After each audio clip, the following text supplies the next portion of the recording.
Welcome to the BCB offices, Charities House, Point Finger Road. We're here to get some much wanted news about the new national coach for the Bermuda senior team.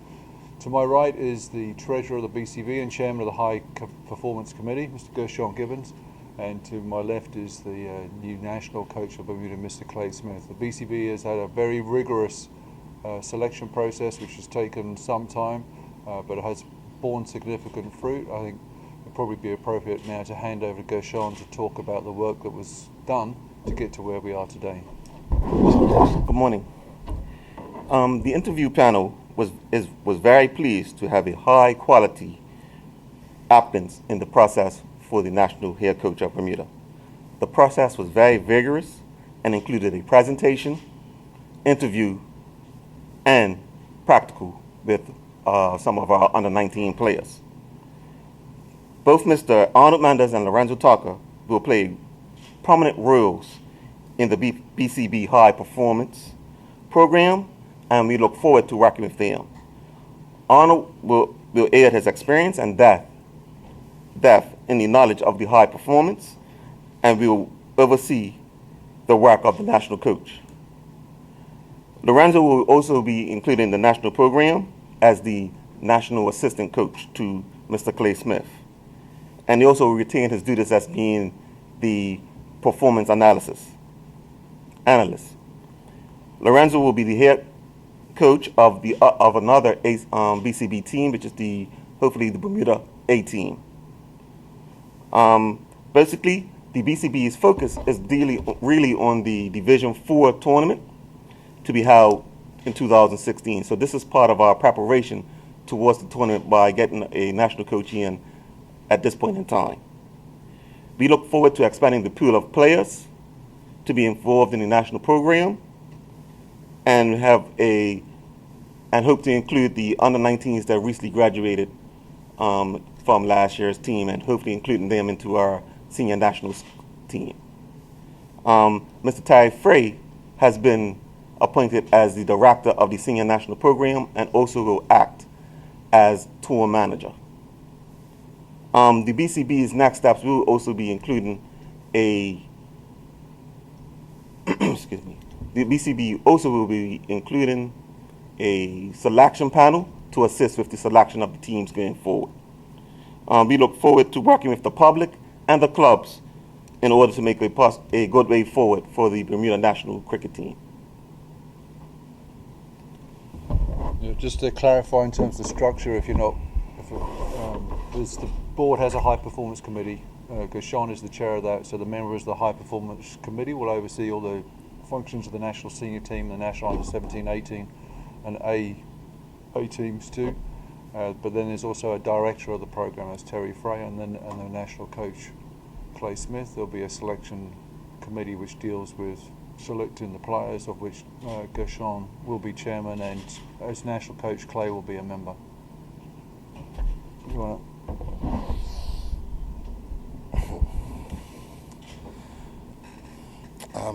Good afternoon. First of all, I'd just like to take this opportunity to thank the panel that selected me, the BCBC, for giving me this great opportunity to coach the national team. It's something that I've aspired to do for quite some time, and I'm looking forward to the challenge. I know it's a massive challenge, getting us back to the standard of cricket that we're used to seeing, getting us back to seeing the brand of cricket that we're used to seeing. I strongly believe that there's an abundance of talent in this country, but we just really need to focus on having a strong work ethic, commitment, and attention to detail. I think these are the three key things to start us on our track, getting back to playing the cricket that we should be playing. I'm very grateful for this opportunity, and I look forward to working with all the players in the near future. Sorry, quick question. Who's in charge? Because you've got a performance director, a head of high performance, yeah. a national team coach, a selection committee, a high performance committee. It sounds like you're coaching by committee rather than actually having someone who is in charge. So you say my clarification wasn't very clear? I'm No, slightly no, confused you're as to joking, how that's many right. people you need There's the to run something. right. Well, there's the board, the executive of the board. They oversee everything. Right. The board has various subcommittees, Yeah. and one of the subcommittees is the High Performance Committee, Right. and they oversee the high performance programs that should be national, senior, national A, and under 17. Right. And there's also a development committee, whatever. Within the structure of the national senior team, Yeah. there is a director of that group, if you like, or unit, Mm-hmm. and there is a national coach. So is it going to be a team effort, or is Clay basically going to have the last say? It would be a team effort. And then, the national assistant national coach will be one of the. So Lorenzo will be underneath Clay. So there'll be other specialist coaches, I guess. Now, correct me if I'm wrong. Lorenzo's the most qualified coach you have. Lorenzo and Arnold have level 3s. Okay. And so the decision that you made was based on. How did you arrive at the decision to make Clay the coach? Like we said, we went through a very long and vigorous process. We had interviews, presentations from the applicants. Mm-hmm. We also had them do coaching assessments. Sure. And we went through that process, also looking at the experiences that they have and everything, the total package. And at this point in time, we think that Clay will provide a good national coach for us at this time. And who was who was qualified to make that judgment? Beg your pardon? So Who it was was qualified to make the judgment? Well, Who was on the panel? panel, we had persons that Gershon was on the. There was Gershon. Neon. Neon Steve, who's the first VP, was also director of HR in his Right. job, and then Terry Frey. So you know Terry Frey's been involved in national cricket and Sure. is. So I think we got a very robust committee. There was healthy debate at the board, and it was a difficult decision. There were a lot of good people, but I'm optimistic we're going to see good results with Clay in that position. Sure. But- I just want to make sure that I get So yeah, it that's right right. and I understand. And basically, all the applicants will hopefully play a role within the organization. It's not Clay is responsible for working with the senior national team, but everybody has a role to play because everybody's been involved, and we cannot afford to lose talent that is around us. It's very important in order to build back up our talent pool and to also increase the numbers of playing cricket from the youth levels all the way up. So everybody has a role to play, and we're not losing anything. So when it comes to any type of decisions or is input that can be used, and we have resources to use to make and assist in making the decisions, the best decisions for the Bermuda Cricket Board. It's not a one-man show. It's we have to do this together, and it also takes this is the group that's leading it, but also need the clubs and the players to be committed to the program as well. So if you're talking about player commitment, that's something that's been an issue for several years. What do you see as your biggest challenge then, in terms of the teams in Division 4? They're in Division 4 for a good reason, because for whatever reason they're either not good enough or they've just not played well enough. You could probably argue that it's a combination of the two. But I was wondering what Yeah. you feel. I don't think it's a sense of us not being good enough. I think there's been a lack of commitment overall, and that's an area that we really have to tackle. And I think as national coach, my first priority is to identify the players that we want to use going forward and actually have some one-on-one meetings with them individually or with our group of coaches and assistants to actually hone in on some of the reasons why we've been having these problems. How can we best go forward? Sometimes it may be decisions whereby it's clashing with job issues. How can we then ratify that to make sure that we get our best players out training and performing for Bermuda? Do you think looking at 2016 is too much of a short-term view in terms of the players that you have available are the ones that have got you in the position that you're in? So would you be better off looking at 2017, 2018, 2019 rather than the next thing that's in front of you? I think we look 2016 with the future in mind. It's not only we're not just focused on this tournament and this is what can we do for the next 8-9 months. We know we have this tournament, we know it's important, so it's going to be a major focus, but I think the whole programme and from a board level, Lloyd's talked about this in the past in terms of making sure there's a flow through. Losing the under-19s to become under-17s, under-18s, there's a gap that we have to try and encapsulate and incorporate those, and that's where Gersh is talking expanding the pool. So certainly there is a strategy, and that goes out 3 or 4 years. But the 18 is part of that strategy? Yes, the whole idea of the 18 is to increase the pool of players and the competition for spots, and trying to get players committed so that everybody knows it's not a walk-in situation. I think a lot has happened in the past where some of our preparation has not been good based on the commitment of some of the players. We want players to be willing to play for Bermuda, and we have to install some pride for playing for Bermuda, and that's one of our biggest challenges. And Clay knows this, and the board knows this, because if we have our players committed, we can compete internationally. But if our players are not committed to it, it becomes a struggle with our domestic players and our overseas players. So we are trying to see how we can work with it here. So some of the young players that just finished with the under-19s, who have shown that commitment through our pre-planning sessions over the last 2 months with doing some fitness work.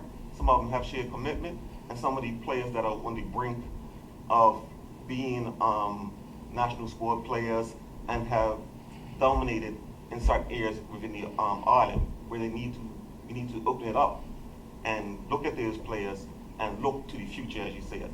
But 2016 is definitely very important to us because it's helping us to stay afloat within the World Cricket League, and we want promotion. As we move up the ladder within the World Cricket League, it opens us up to playing more international cricket, and hopefully that can help to enthuse the players and enthuse people to play more cricket at the grassroots level.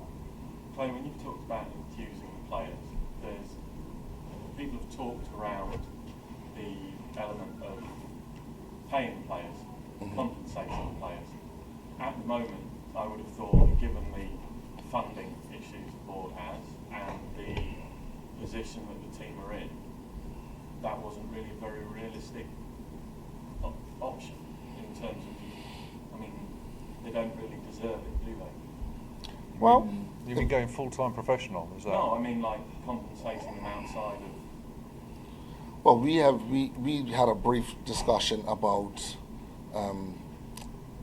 players basically performance-based, put it that way, meaning rewarding players for success. So we're looking at options, I guess, as to how we can best tackle that, and we'll make a decision and let the players know. We're looking to have a meeting with the players early in the new year, and these are the type of things that we'll be over the next 2 or 3 weeks discussing as to the best way forward. When you say that Division 4, just getting in the team is reward for success, when you get to Division 1, then you can talk about performance-based pay, but until you actually get to a level that is worthy of it, wouldn't you say just getting in the team was enough? Well, to some may think that. Some may think that, but realistically, looking at the way things are in life these days, there's people having to take time off from their jobs to come to training, making sacrifices, and I understand what you're saying, and I totally wholeheartedly agree with it to a degree. But just like anything, incentive is always an added bonus, and if that's the route we have to go, then that's the route we'll go. If it's not, then we won't. Could the board afford it? Yes, well, I'm building a little money tree out the back. Right. But I think it's an honest, a straightforward question. Yeah, the board will do what it can, and it's always worked hard to support players and staff and the programs.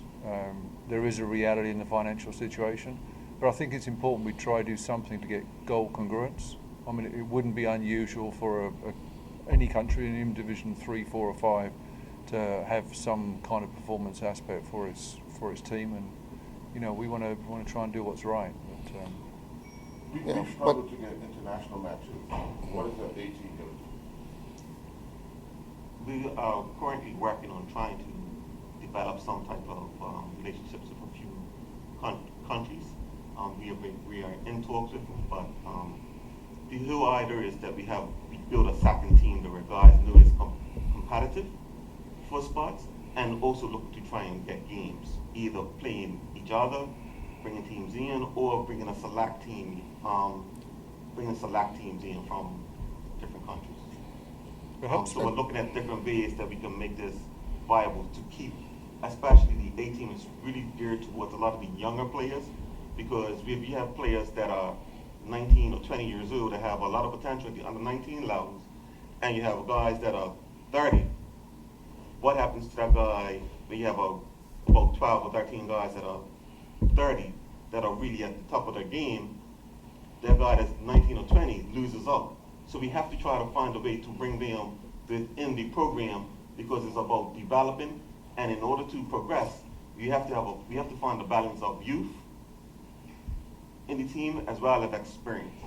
And that's where we're trying to get to. So the guys that have not been playing at that level is getting them to rub shoulders with the Gennaro Talkers, the young stars.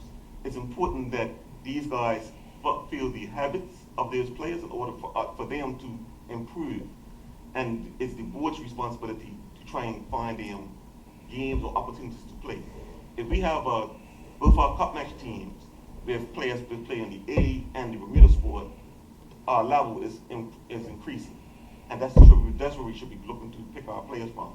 So our players should be aspiring to dominate within the leagues who are part of the national program. That is one of the major objectives of the high performance. Clay, 11 years ago, you was able to be a major factor in motivating guys to do something that a lot of people thought would be impossible, and that was to qualify for the World Cup, which started in 2004. How do you plan to regain that passion that you had back then to motivate these guys to do something that a lot of people claim can't be done? Mm-hmm. And that's the key word. It's all about passion. Basically, it's painting a picture for them, letting them see the picture. How can we get there? And basically getting buy-in from them, whereby we'll talk with them about our goals and how we want to get there. And once the players get buy-in, I find one of my strengths is motivation and confidence. So some of my confidence can rub off on them. There is a captain I'm looking to talk about as well. Leading the country, we need somebody that's strong, that can motivate the team, along with myself and the rest of us. So it's all going to be a collective effort. But I think that already the board has made some positive steps by moving forward and making myself as the coach. So I just hopefully feel that the players will see that we're moving in a new direction, and that they will jump on board, because there's going to be some good times moving forward. How confident are you that you will get your way in team selection, final selection? I'm very confident, because at the end of the day, these guys that are going to be on the selection panel will have keen knowledge of cricket, and most of the times when it comes down to selection of teams and all that, there's only one or two players that you're really discussing or debating, and at the end of the day, if my job's going to be on the line, then, but no, I'm just joking with that. But at the end of the day, collectively, I think we'll come to an agreement with, I feel confident that we'll come to an agreement. And, there'll probably maybe one or two issues when it comes to player selection, but that's it. So will players be able to start with a clean slate, or will past indiscretions also count going forward in terms of bad behaviour away, at home, the things that we all know go on that might not necessarily have been dealt with properly in the past? Basically, what we're looking at is we'll discuss the players. Like we said, we're trying to start off fresh and clean, and there will be rules in which persons will follow, and there are consequences for actions. Okay. And there will be consequences for anybody's actions that's outside of what we're trying to do. Because we really want people to commit it to our program. because we don't see any way forward without new commitment and everybody believe in what we can do. We can have disagreements, but we have to believe what we're trying to do. If we don't believe, we have no chance. Clay, how do you feel about having to be the bad guy? Because as a coach, you can be a friend, but you're also going to have to be the bad guy sometimes. So how do you feel about that? I have no problems with that, because to me, at the end of the day, my job is to make sure that Bermuda is successful, and I have to put my best team forward. I have to make sure that my players aren't slackening off and that they're totally giving us as a country 100% in their training and their efforts when they're on the field.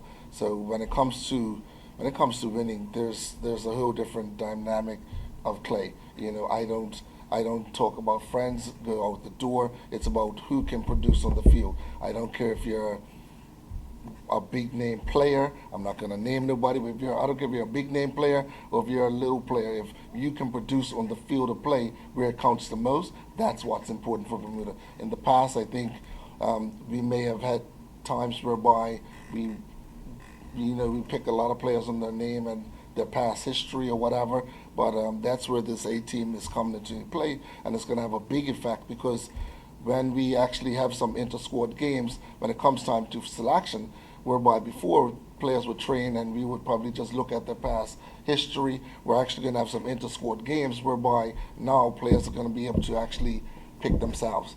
And I tell players all the time, don't let me have to pick you, pick yourself on the field. So you got a youngster like Kyrie Smith who goes on the field, and as a game gets 5 wickets against the Bermuda national team, you have to start looking at him. You know what I mean? So it's those type of things that we want to basically give to the players, whereby one other days where you just train and then we just pick whoever we feel is selective, but rather than now going on the field and actually performing and earning a spot in the Bermuda team. Let's ask a bigger question based a little on what Earl said. 10 years ago, Bermuda Cricket, the national team, was internationally known. Right. And footage everywhere, Slugger's catch. This year, Bermuda's local cricket is internationally known for its bad behaviour. You spoke about the brand. On both levels of improving the brand of local cricket, what do you think needs to be done as the national coach, and your ideas overall? And also, what went wrong over the past 10 years, and what went right the 10 years before that? Okay. That's a long one, isn't it? There's a lot, but first of all, what went right? And I can actually collaborate this together, because when you talk about what went right and where we need to go to, it's all about team. That team that was successful in 2005 was just that. They were a team. We ate, drank, slept together. We worked hard together. We trained outside of training. Training was 3 times a week in the evenings. These guys met 3 times a week in the morning as well, on top of that. So it's about the sacrifice that you want to take as a player and have ownership of your own performance. How much pride do you have in your performance when you go to the next level? I think players have to realize that it's one thing to be successful domestically, but then when you get overseas, it's a totally different ball game. So to prepare yourself, you have to go that much further and push yourself that much further. And that's what the team of 2005 did. And this is where these are the type of things that I want to make sure that 2015, 10 years later, this is the type of expectations that I have of my players, that they have to open their eyes and realize that we don't play as much cricket as some of the other countries do. So in order to close the gap, we have to work that much harder. So it's about work rate, it's about team effort. And one thing I continuously say it, and I'll say it often with my players, everything that we do will revolve around team. There's no I in our team. Players will be asked to be very flexible with their game. Some players may be used to opening bowling, but I may need them to bowl in the middle because that's the more critical. So they have to be very flexible with the game. Everything that they do and we do as a team will revolve just around that as a team. You know what I mean? So sometimes you get players that, but I only like to bowl. I like to open better. But those are the type of players that have to get They either get with the program or they're going to find themselves struggling, because everything, and I emphasize that everything that we do will revolve around team. Because I'm a strong believer that once you build a good, strong team unity, then you can talk about success. Reading into what you're saying, looking at the up and coming youngsters, Delray Rawlins, Yeah. from female perspective, Lalani Nesbitt, Cameron Jeffers, who comes across to me as a kid who eats, sleeps in Yeah. cricket. And you're talking about this almost community within the team that eat, sleep cricket, get out there, you're doing it all the time. How was that lost over the last 10 years? How was that community lost? I mean, what does it come down to? Does it come down to liking each other? Does it come down to what management needs to go into that? Well, to be honest with you, it's difficult for me to answer that because I've been actually spent about 5 years over in England. So I was sort of out of loop with what was going on with Bermuda Cricket in terms of the actual national squad. But at the end of the day, it boils down to, well, from what I've heard and what I've read, a lot of it has boiled down to player commitment, not having majority of our better players out playing for whatever reasons. Players not performing at that level for various reasons. And again, we don't perform because we don't play. I'm a strong believer that when you work hard in training and you put the additional effort that's needed to play at that level, you don't accept losing as easy, if that makes sense.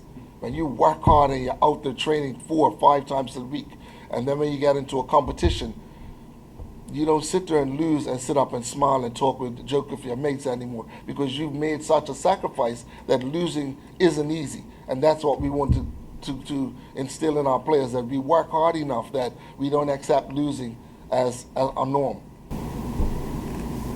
Is the hope that by bringing some of the younger players, that the missing skill sets that there have been over the last 10 years will no longer be an issue?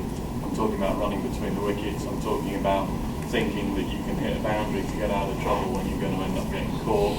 Think about not thinking about the innings or the bowling. That's a big key, and we talked about it, and we'll talk some more about it. I think probably one of the areas we want to target is having a lot more outdoor sessions, like in the middle sessions, because BHS is perfect, is really good environment to do a lot of your tactical stuff, but those type of things, running between the wicket, those are things that have to be done in like game scenario training sessions, and we have to do a lot more of that so that our players understand what is needed in certain circumstances throughout the game. You know what I mean? So the more we can get outdoors on the wicket and play, and we can do, like I said, game scenarios, our players will have a better understanding of how to cope and how to better, be successful.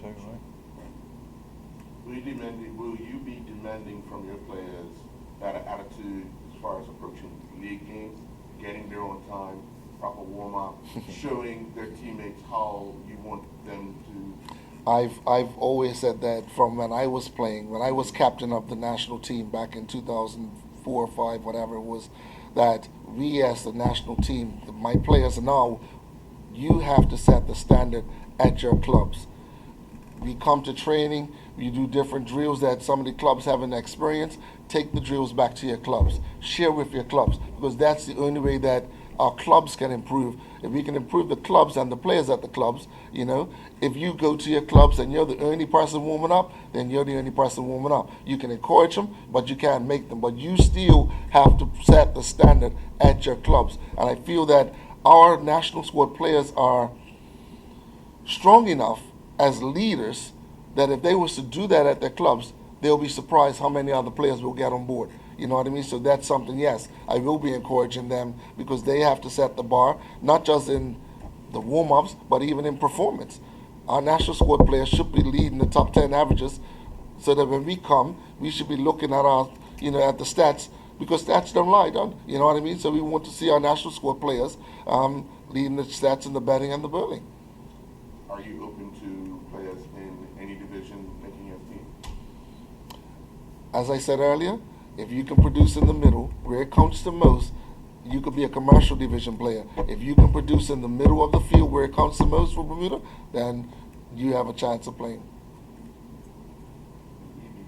So, hope for me and you yet then, Earl? Not for me. But it's about productivity. I mean, I've sat down over the last week and just looked at some of the stats of our players. You know, some of them are shocking as to their performances.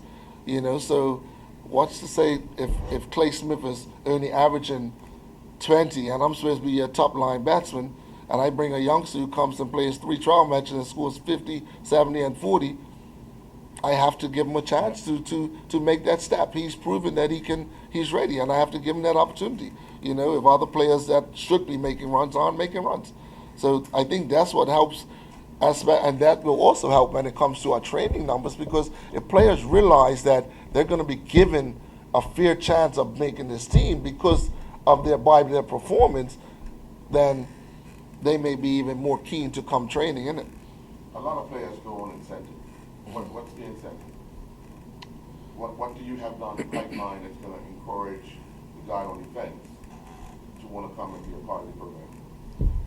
It's one word: Bermuda. Bermuda. If playing for Bermuda isn't the biggest incentive, that's it. We have to instill national pride in our players. We have to instill. Then we can talk about all the other incentives after that. You know, whatever comes after that is a bonus.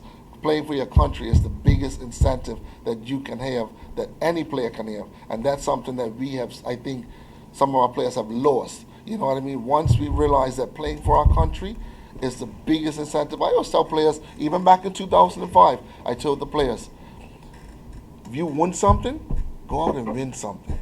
Because when you win, and you continuously win, then you can ask questions. So you know what I mean? And that's what happened. 2005, we end up winning World Cup. Next thing you know, qualifying, look what happened. Doors open, didn't it? You know, so when you win, doors will open. And that's what these players we have to understand. How do you silence the critics? Winning. You know, there's going to be the critics. The minute you mention Clay Smith, there's going to be critics. That's just reality. That's been my life when it comes to sports. Some people love me, some people don't. You know, but at the end of the day, I think my track record speaks for itself, and I'm just going to basically do what I normally do, what I do best. You know, and I encourage the players to come and give 100%, and I strongly believe that we can be successful.